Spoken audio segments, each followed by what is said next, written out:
Qu'est-ce qu'on peut imprimer avec 1 kg de filament PLA ou peu importe ce que c'est comme filament? C'est ça qu'on va voir dans cette vidéo.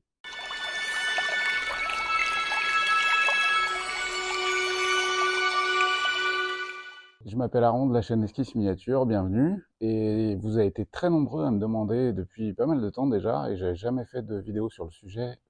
Concrètement, 1 kg de filament, c'est cool, mais qu'est-ce que je peux imprimer avec?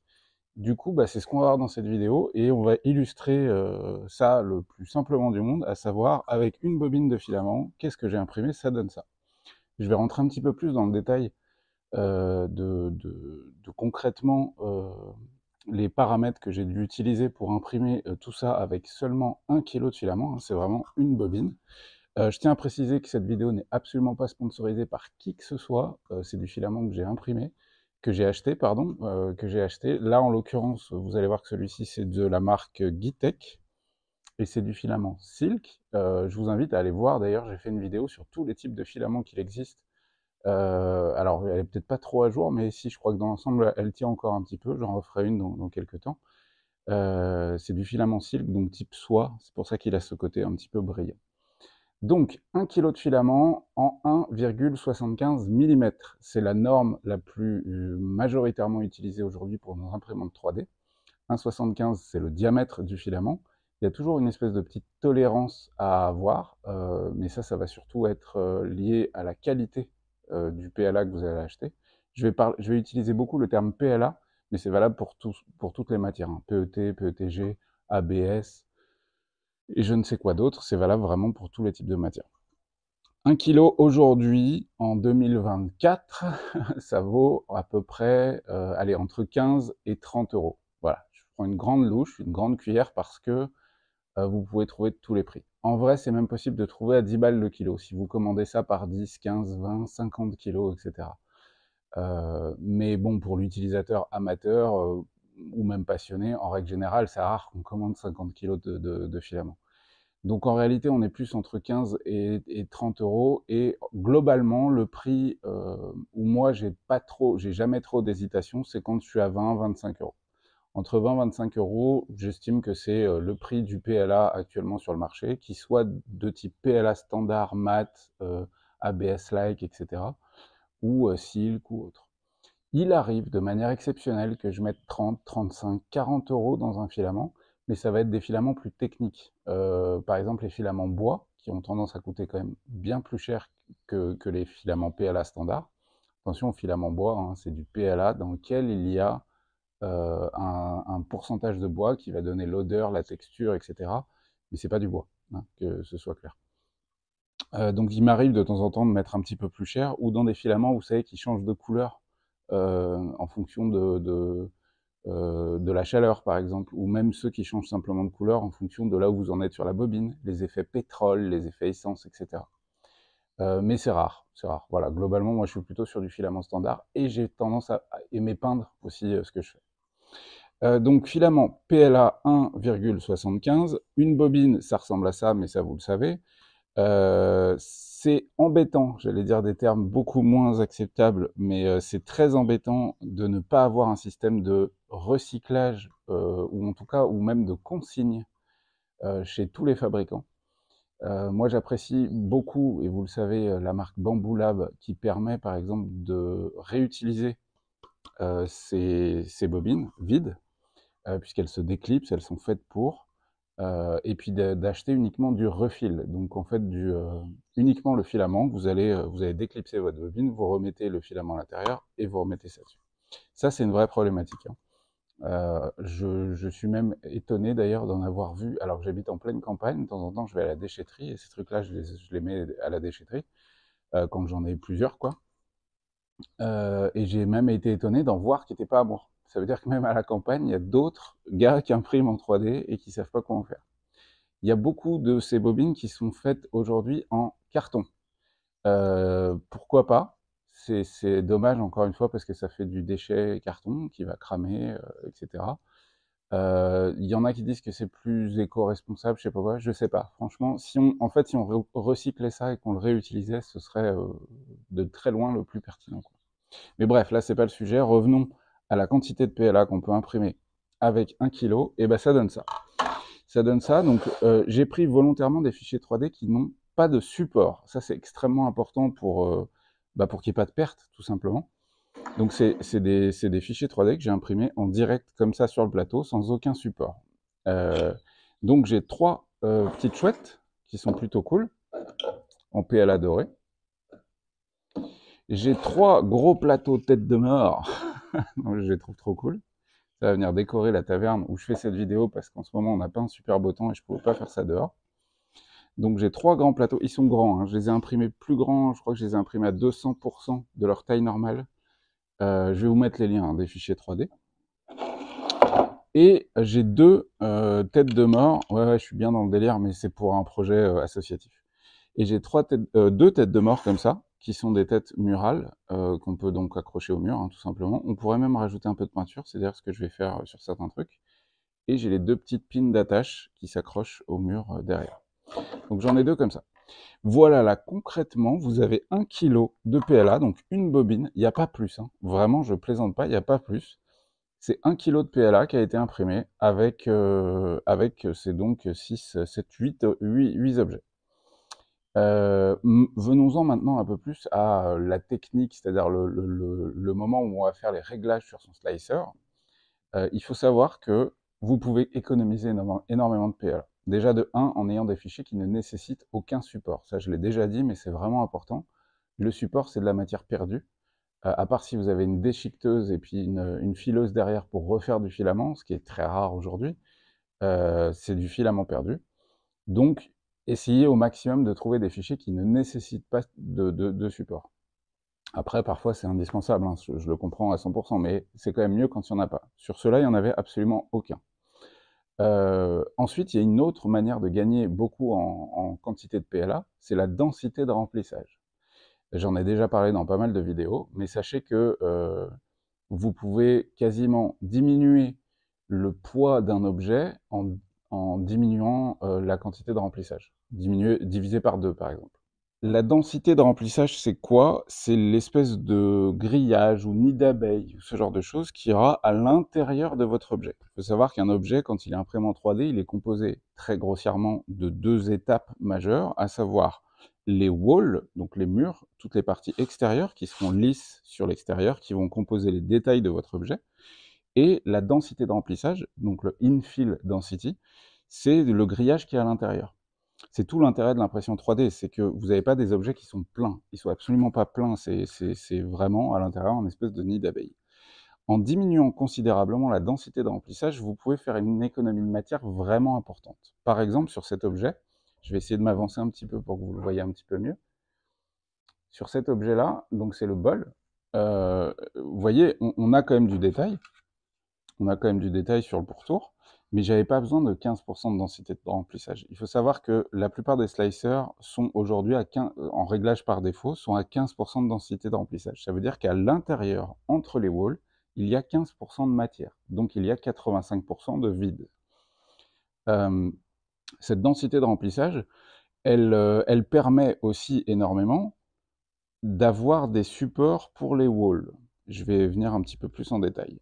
Mais là, en l'occurrence, pour cet objet-là, je suis passé à 7% de infill, 7% de densité de remplissage, et pour autant, j'ai un objet extrêmement solide. Avant de le casser, il faudrait que je saute dessus. Donc vous pouvez considérablement baisser la densité de remplissage sans pour autant altérer énormément la solidité de votre objet au final. Là, par exemple, sur ces petites chouettes, je suis à 5% de densité de remplissage. Mais l'objet est tellement basique, tellement simple, surtout avec des détails très simples, que j'ai pu réduire la densité de remplissage et gagner de la matière. Bon, après, ça fait un objet super léger, mais après, c'est une question de feeling et de ressenti. Et pour ça, je vais prendre l'exemple de cet objet, puisque cet objet, il est quand même assez détaillé. Il faut savoir que tout ça, là, ça a tout été imprimé en 280 microns, donc en 0,28. C'est la version draft de Bamboo Studio. Je voulais que ça imprime vite pour sortir vite ces objets, et puis de toute façon, je vais probablement les lisser par-dessus. Donc cet objet-là, il est assez détaillé, donc la densité de remplissage, je ne l'ai pas baissée. Je l'ai laissé à 15%.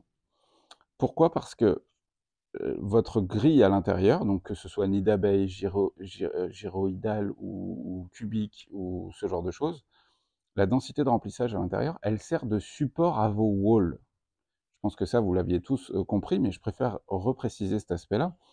C'est que si vous avez une densité de remplissage à 15%, donc vous avez des cubes à l'intérieur ou des nids d'abeilles qui sont quand même assez resserrés les uns aux autres, ce qui fait qu'au moment de l'impression, il y a très peu de chances de phénomène d'effondrement, où le filament va tomber entre les supports. Alors que si je l'avais passé à 5% de densité de remplissage comme celui-ci, là j'aurais eu des écarts à imprimer pour mes walls relativement importants à certains endroits. Et c'est là qu'on peut perdre en qualité globale du rendu des walls, donc du rendu de l'objet, du rendu visuel. Donc il faut savoir jongler un petit peu sur cette densité de remplissage pour avoir toujours une qualité acceptable, sans pour autant utiliser trop de matière alors que ça sert à rien. Donc 7%, 5% de densité de remplissage, 15% de densité de remplissage. Ça, c'est vraiment important, mais je vais vous le montrer maintenant brièvement en vidéo, comment on peut régler la densité de remplissage. Ça se fait en 2 secondes sur Bamboo Studio, et ça va vous permettre de faire de l'économie de matière. Franchement, autant en faire, surtout pour des objets qui sont décoratifs et qui n'ont pas de nécessité de solidité ou de contraintes mécaniques, d'étirement, etc. Dans le cas d'objets décoratifs, on s'en fiche complètement. Évidemment, si vous faites des objets techniques, la densité de remplissage, c'est un des facteurs les plus importants au moment de votre impression. Parce que justement, c'est ça qui va augmenter la solidité de votre pièce, son poids, etc. Et puis évidemment, la matière. On passe vite fait sur Bamboo Studio, je vous montre ça, mais ça prend 2 minutes, et puis on fait un point à la fin. Nous voilà sur Bamboo Studio. Reprenons l'exemple de cette petite chouette que je vous ai montré. Là, pour information, donc je suis en 0.28, c'est ce qu'ils appellent le Extra Draft, que vous pouvez voir sur la gauche de l'écran. Donc c'est la manière la plus rapide d'imprimer cette petite chouette qui prend donc 2h34 d'impression. Et par défaut, on peut, dans les onglets ici, alors il faut savoir que ça ne s'affiche peut-être pas, vous pouvez cliquer sur Avancer pour avoir vraiment toutes les informations. Juste là, vous cliquez sur Avancer et vous aurez plus d'informations techniques à indiquer dans le slicer. Donc on va aller sur Résistance, puisque la densité de remplissage joue énormément sur la résistance et la solidité de votre objet. Et juste ici, vous avez une section densité de remplissage. Par défaut, il est à 15%, et 15%, on se rend compte que ça donne ça. Donc c'est assez important en densité de remplissage, c'est même bien trop conséquent pour un objet de cette définition-là. Et on se rend compte que ça ne va pas poser de problème majeur en plus au moment du print, puisque le wall est surtout vertical plus qu'horizontal. Donc on va le baisser à 7%, vous allez voir un écart immédiat sur la densité de remplissage de l'objet et surtout ce que ça implique en termes de quantité de matière. Donc on reclique sur trancher le plateau, c'est un objet très simple, et on se rend compte que l'écart, il est vraiment beaucoup plus prononcé entre les différents cubes. Donc là je suis en forme de grille, il y a plein d'autres formes qui sont très cool. Le nid d'abeille, celui qui est très utilisé aussi, c'est le...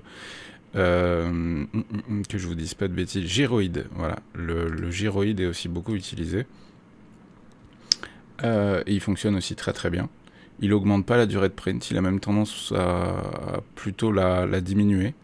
Et vous voyez qu'en plus, en baissant à 7%, donc j'ai quasi divisé par 2 la densité de remplissage, j'ai une économie de matière conséquente, et je gagne quasiment 1 heure de print. Donc c'est vraiment tout bénef dans tous les sens. Donc voilà pour ce qui est de la densité de remplissage, vous allez à gauche sur la zone résistance et vous allez simplement changer ici la densité et éventuellement les motifs. Bon, on va finir dehors comme souvent, même s'il fait pas très beau, au moins il pleut pas. Alors ça va faire peut-être splotch quand je marche, mais c'est pas très grave. J'espère que cette vidéo vous a plu. Vous avez vu, le but c'était de vous montrer vraiment concrètement avec des objets sous les yeux, qu'est-ce qu'on peut imprimer avec 1 kg de PLA. On a l'impression que c'est vraiment important en termes de quantité parce que fatalement on fait de l'économie de matière puisque l'intérieur est souvent en partie vide, en partie composé d'air, avec cette fameuse densité de remplissage dont je vous ai parlé. Et pour autant, il y a bel et bien qu'1 kg, un peu plus de 300 mètres de filament en PLA. C'est pour ça que cette technologie est quand même vraiment cool, notamment quand on veut faire du décoratif, mais évidemment aussi sur plein d'autres choses.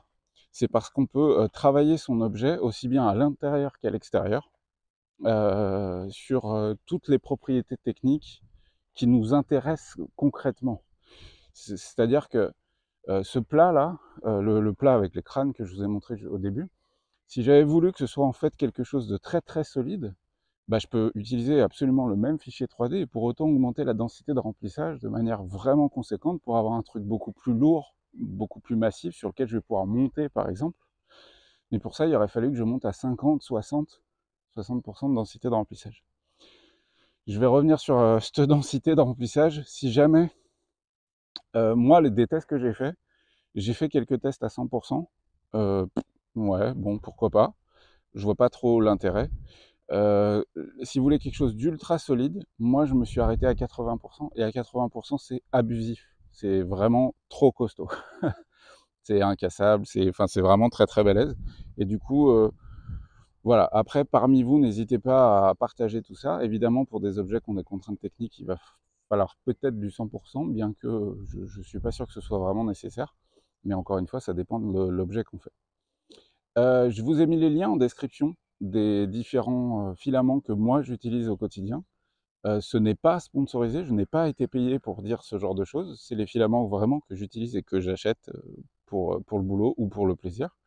Mais voilà, il y a les liens en description. Et ça, par contre, ce sont des liens affiliés.